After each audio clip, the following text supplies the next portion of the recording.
Dahisar toll नाका आज हटवणार असल्याचं परिवहन मंत्री प्रताप सरनाईक यांनी सांगितलं होतं आणि आज ते स्वतः दहिसर टोल नाक्यावरती येणार आहे। तुम्ही पाहू शकता माझ्या उजव्या साईडला हाच तो टोल नाका आहे। हा टोल नाका जर पाहायला गेलं तर अजूनही हा टोल नाक्यावरती टोल वसुली सुरू आहे। जे मोठ्या वाहनांची टोल वसुली सुरूच आहे।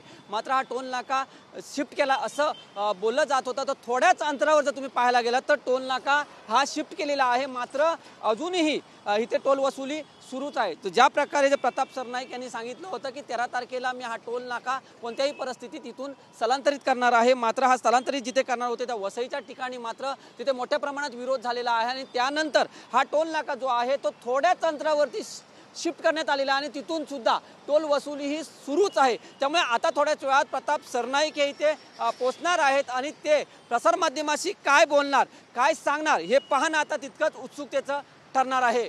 व्हिडिओ जर्नलिस्ट कमलेश सह मी वैभव गाग, TV9 मराठी, दहिसर।